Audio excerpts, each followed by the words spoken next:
আসসালামু আলাইকুম এভরিওয়ান, আশা করি আপনারা সবাই ভালো আছেন। আমি অনেক ভালো আছি।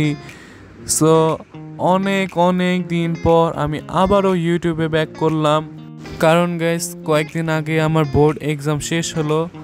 আর আমার যারা কাছের মানুষ আছেন তারা তো সবাই জানেন যে আমার আব্বু আম্মু নানু তিনজনই হজে গিয়েছে। সো এই ব্যস্ততার মাঝখানে আমি এই কয়েকদিন আসতে পারিনি। সো এখন আমি টাইম পেলাম ব্লগ করার জন্য। ব্লগ কি গাইস, এগুলো অনেক অনেক আগের ভিডিও, প্রায় 1 বছরেরও বেশি টাইম হয়ে গিয়েছে আমরা দুবাই থেকে এসেছি, এবং সেই ব্লগগুলো এখন আমি আপলোড করতে পারি নাই। এখন আস্তে ধীরে আপলোড করতেছি। আর গাইস এই ভিডিওটা আমি যেদিন আমার পোস্ট করেছি ফেসবুকে যে ব্লগ আসতেছে, ওই দিন রাতের বেলা আমি এই ভিডিওটা এডিট করতেছি, ভয়েস কভার দিতেছি। এর আগেও গাইস 2টা ভিডিও রেডি করে রাখছিলাম, কিভাবে যেন ওইগুলা ডিলিট হয়ে গেছে মোবাইল থেকে। আর আমি পাই না। আমি অনেক কান্না করছি। আমি ভিডিও না চেক করেই ফেসবুকে পোস্ট করে দিয়েছি। এখন কি আর করার, আমি ডিলিটও করতে পারিনি। সো অনেক ঝামেলার মাঝে আমি এখন এক রাতের মধ্যে এডিট এবং ভয়েস কভার শেষ করে আপলোড দিব। তো কি আর করার গাইস, ভাগ্যে এটাই ছিল। তো তারপরও যাই হোক, আপনাদের সামনে ব্লগটা রিপ্রেজেন্ট করতে পারছি, এটাই আমার জন্য সার্থক। আর গাইস এটা ছিল দুবাই রাশিদিয়া পার্কে। যেহেতু আমরা রাশিদিয়া এরিয়ার মধ্যেই ছিলাম এবং আমাদের বাসার ঠিক পাশেই ছিল পার্কটা। তো সকালবেলা আব্বু অফিসে চলে গিয়েছে। এরপর আমরা 12টার দিকে আমি, তাশরিফ, আরিশা, আম্মু, নানু আমরা এই কয়েকজন মিলে পার্কে গেলাম। আমরা হাঁটাহাঁটি করলাম, ঘোরাঘুরি করলাম, আরিশা খেলাধুলা করলো। আর সবচেয়ে বেশি দুবাই যাওয়ার পর আমাদের কাছে ইন্টারেস্টিং লেগেছে সেটা হচ্ছে আমাদের বাসার ঠিক পাশেই হচ্ছে এয়ারপোর্ট।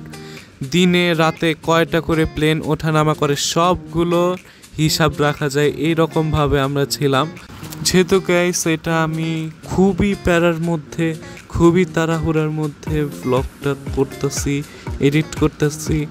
সো ওইরকম বড়োভাবে আমি ভিডিও বানাতে পারতেছি না, খুবই ছোট হয়ে যাচ্ছে ব্লগটা। তারপর ব্যাপার না গাইস, পরের যেই ব্লগগুলো আসতেছে সেগুলো আরও বেশি মজার, আরও বেশি ইন্টারেস্টিং হতে যাচ্ছে। সো সেইগুলো দেখতে হলে আমার চ্যানেলটি সাবস্ক্রাইব করে রাখুন এবং পাশে থাকা বেল আইকন অন করে দেন। আর যেহেতু এটা প্রথম ব্লগ অনেক দিন পর, বিশেষ করে 2025 সালে এটা হচ্ছে ফার্স্ট ব্লগ।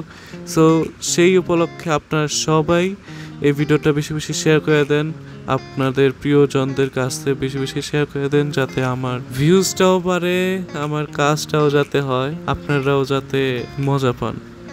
তো প্রচণ্ড রোদের মধ্যে আমরা বেশিক্ষণ পার্কে ছিলাম না। তো লাস্টের দিকে আমিও দোলনায় একটু দোল খেতে খেতে ভিডিও করছিলাম এবং ওদেরকেও দেখছিলাম, ওরা দৌড়াদৌড়ি করতেছে, স্লিপার দিয়ে স্লাইড দিয়ে খেলছে।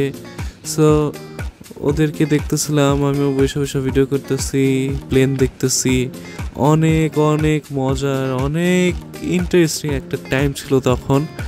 সো আমি যখন ভিডিওগুলো এডিট করতেছি, যখন দেখতেছি, তখনই আমার সেই ফিলিংসগুলো আসছে। তো এখন আমি বাসায় চলে যাব, শুধু আমি না, আমরা সবাই এখন বাসায় চলে যাব এবং সন্ধ্যার পর আবারও বের হব। তো সন্ধ্যার আগ দিয়ে বের হলাম আমরা সবাই, আব্বু এসে গেছে। তো বের হয়ে একটা সিটি সেন্টারে গেলাম এবং পিৎজা হাটের থেকে একটা বিশাল সাইজের পিৎজা অর্ডার করলাম এবং খাওয়া দাওয়ার পর আমরা শারজার উদ্দেশ্যে রওনা দিলাম। তো শারজাতে যেতে যেতে সন্ধ্যা হয়ে গেছে।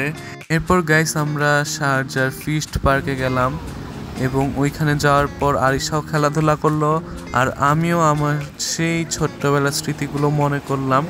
আমরা কিন্তু গাইস প্রায় আধা ঘন্টার মতো ওইখানে বসেছিলাম। এরপর ওই পার্কটার পাশেই একটা বিচ ছিল, ওই বিচে গেলাম। বিচে যাওয়ার পর পাটা ভেজালাম, একটু দাঁড়িয়েছিলাম সমুদ্রের পাড়ে, দাঁড়িয়ে দাঁড়িয়ে সেই সমুদ্রের সাউন্ডগুলো শুনছিলাম। এরপর পাটি বিছিয়ে আমরা সবাই বসলাম, বসে চিপস জুস এগুলো খেলাম। দেখি তাকাও সমুদ্রের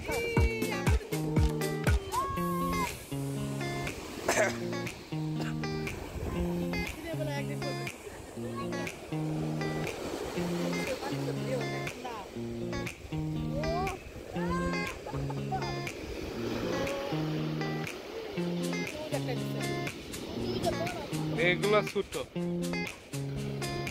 ছোট এগুলো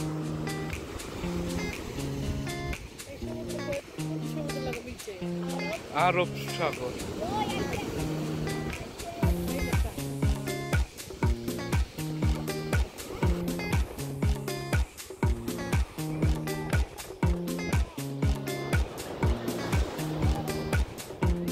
তো বিচের পাড়েও অনেকগুলো রেস্টুরেন্ট টাইপের ছিল, ওইখান থেকে যে কেউ চাইলেই অনেক কিছু অর্ডার করে খেতে পারতো। বাট আমরা যেহেতু একটু আগে পিৎজা খেয়ে এসেছি, তো আমরা তখন ওইখান থেকে আর কিছু নিইনি, গাড়ির মধ্যেই চিপস জুস ছিল, ওগুলোই পাটি বিছিয়ে খেয়েছি। আরিশা কি খাও?